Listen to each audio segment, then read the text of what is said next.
برادران این صورت ها را شما نگاه کنید. این ما از درون قبرستان یافتیم، روی کردیم. صورت برادر ضیاءالدین نورزاد بوده.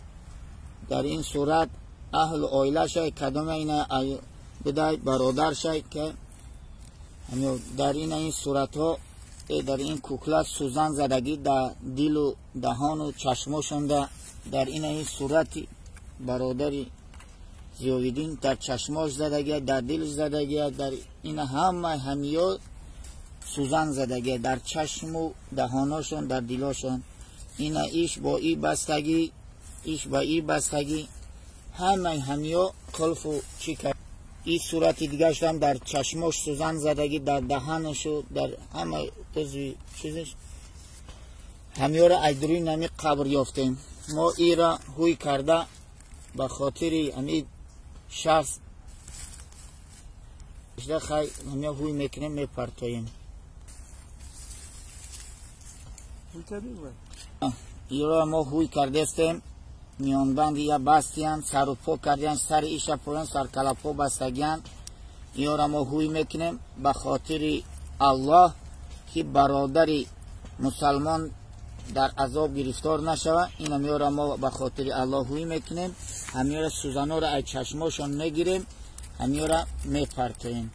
همی کس بدونه که دشمنش همطری کار میکرده، خود ای کدام جهت باشه، نزدیکان شاید دوراش این همطری کارا کردگه.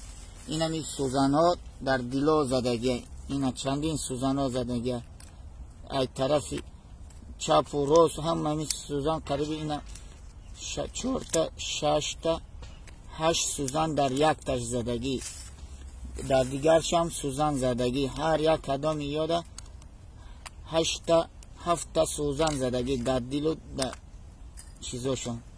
اینا در صورتش، در چشماش زدگی، در دهنش، در دلش، در همه گفت بدنش. اینا ایش هم خود عائله‌ش کدامی باشه، اینا در چشماش و در دهاناش.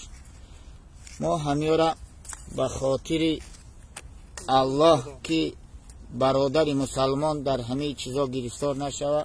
اینا این صورتاش هم شما نگاه کنین که همه صورت ها را در چشم و دهاناشون در سوزن زدگی، در دلاشون زدگی هم. نیست یگان صورتی که این کدام برادرش باشه، کدامش باشه در چشم بینی ایم دهانش دان زدگی. این اینجا با یک صورت دیگه ایش هم در کدامش باشه، ایش دان چشماش در زدگی، دهانش دان زدگی. در این همی کوکلای چیه لفته، این همی همیو در یکتگی دوتگی تا 7 و 8 تا سوزن زدگی هم در دلاشون.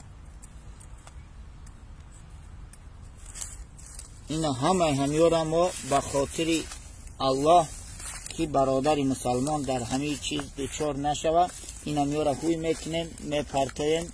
این اینجا قلفش هست، قلف هم بستگی هست، این قلف هم میشکنیم که همین شخص ما خواهی چیزی هست تا قبرستان آمدیم که ای پیشمان همین دوری گور قبر همی برآمد. ما همی دیدیم که همی برادر را شناختیم، ضیاءالدین نورزاده. به خاطر الله این همی کردیم که همی از چی نشوه، جادو کردیم، چی کردیم این همی چیزا.